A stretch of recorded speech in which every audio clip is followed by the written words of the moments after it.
이런 논리를 가지고 네. 국회의 부당한 입법에 대한 헌법재판소의 통제 권한을 스스로 포기를 했어요.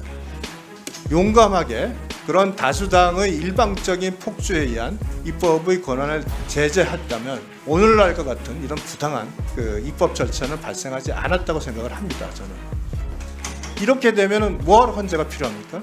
판사는 주어진 법률에 적용하는 것에 끝이 납니다. 그러나 헌법재판관은 거기서 멈춰버리면 아무 의미가 없어요. 뭐하러 헌법재판관 합니까? 그런 고민이 있어야 되는 거예요. 이바랍니다. 후보자 제명을 축하합니다. 감사합니다. 예. 어제 김영두 후보자의 검수완박법 헌재 결정에 대한 네. 여러 가지 논쟁을 다 지켜보셨을 걸로 생각을 합니다. 네. 자, 후보자. 네. 우리 법치주의, 민주주의 발전의 역사는 기본적으로 절차적 민주주의, 절차적 법치주의 발전의 역사다. 네. 이렇게 보는 게 맞죠? 그건 우리가 다 동의하는 거 아니겠어요? 그렇습니다. 네. 또한 형사재판에서 특히 듀 프로세스, 위법수지 증거 배제 법칙이라는 그 절차적 그 정의를 실현하기 위해서 지난 20년간 법원이 굉장히 절차적 법치주의를 굉장히 강조해 왔어요. 그죠? 네. 그런데 이 절차적 법치주의, 절차적 민주주의가 유독 인정 안 된 것이 바로 다수결의 일반 독주에 의한 그 법률 제정권입니다.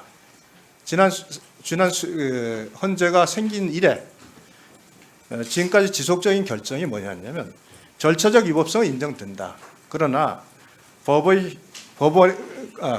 국회에 의한 법의 형성적 효력에 대해서는 인정한다. 이런 논리를 가지고 네. 국회의 부당한 입법에 대한 소위 그 헌법재판소의 통제 권한을 스스로 포기를 했어요. 그때도 만일 용감하게 그런 다수당의 일방적인 폭주에 의한 입법의 권한을 제재했다면 오늘날과 같은 이런 부당한 그 입법 절차는 발생하지 않았다고 생각을 합니다. 저는 일면 동의하는 부분이 있으시죠? 예, 비판하실 수 있다고 생각합니다. 네, 조금 크게 말씀하실래요? 무슨 말인지 안 들려요? 죄송합니다. 비판하실 수 있다고 생각합니다. 잠시만요. 후보자님 마이크를 조금 네. 앞으로 당겨 보십시오. 알겠습니다. 그럼 조금 편하고 네. 좋을 겁니다. 네. 이번에 이 검수완박법에 대해서 왜 특히 이 절차의 위법이 인정된 것이 중요시 되는지에 대해서 생각해 보신 적 있습니까? 왜 이게 절차적 위법에 대해서 더 강조하고 그러는지 잘 생각 안 해보셨어요? 이 법률은 네. 국민의 자유와 관련된 직접적인 법이기 때문에 그렇습니다. 국민의 자유와 관련된 국민의 자유를 제한하는 수사 이거와 관련된 직접적인 법률이기 때문에 그만큼 더 중요하고 그만큼 거기에 그 법률이 형성되는 과정에서의 수기 그다음에 토론 이것이 중요하기 때문에 이것이 강조됐고 그렇기 때문에 특히 이 헌법재판소 판결에 대해서 국민적으로도 조롱을 하는 겁니다. 똑같은 논리를 그냥 쓴 거예요. 헌재는 세상이 바뀌고 있고 세상은 듀 프로세스, 절차적 민주주의, 절차적 법치주의의 중요성이 강조되는 시대인데 국회가 30년 동안 이거는 그냥 유지하는 거예요. 이렇게 되면은 뭐하러 헌재가 필요합니까? 그래서 네. 지금 후보자에게 말씀을 드린 거예요. 판사는 주어진 법률에 적용하는 것에 끝이 납니다. 그죠? 네. 그러나 헌법재판관은 거기서 멈춰버리면 아무 의미가 없어요. 뭘 헌법재판관 합니까? 그런 고민이 있어야 되는 거예요. 네. 이 부분에 대해서 제가 지적을 하는 이유는 헌법재판관이 돼서 헌법이 가지고 있는 건 기본적으로 이념성이 있고 정치성이 있고 또 철학이 있습니다. 네.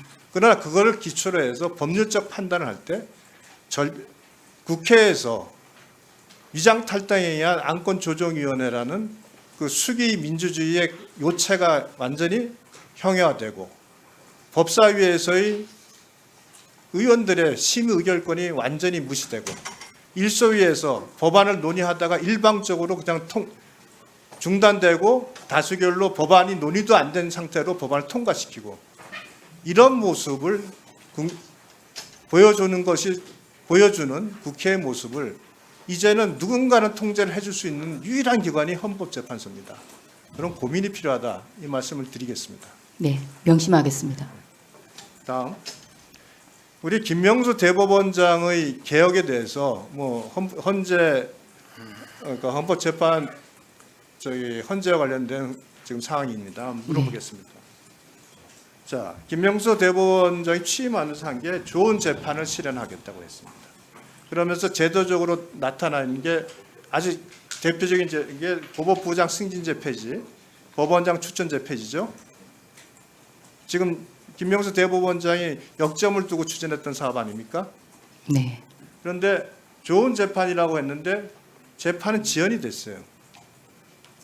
지금 보시죠. 네, 2017년 대비 2022년에 얼마나 많이 늘었습니까? 293이 421로 늘었습니다. 이 문제 심각성 인식하고 계시죠? 네, 네. 넘겨보세요. 재판 배당 오류도 급증하고 있습니다. 사법행정권이 작용을 하는 건가요? 이게 법원 내부가 제대로 안 돌아가고 있는 걸 반증하고 있습니다. 또 넘겨보세요. 다음에 그 전에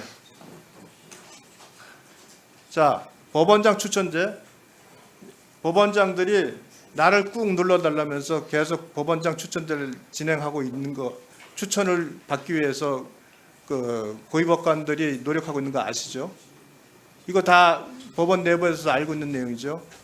법원장 추천제를 하면서 사법행정권 법원장의 사법행정권이 사실상 형용화되어 있으니까 지금 현재 이런 재판 지연, 배당의 착오가 급증하는 거 아니겠어요?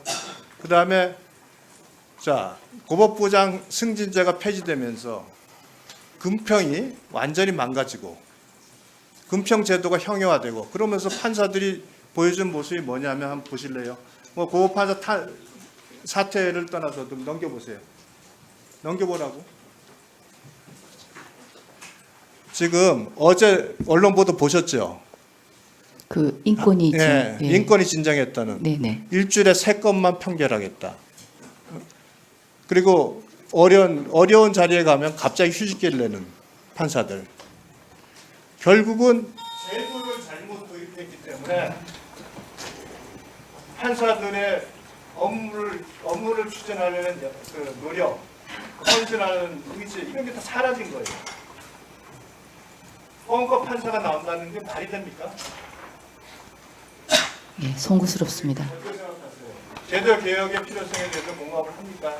현 제도로는 도저히 법원의 이 상황을 극복할 방법이 없는 것 같아요. 하여튼 송구스럽습니다. 네, 수고하셨습니다.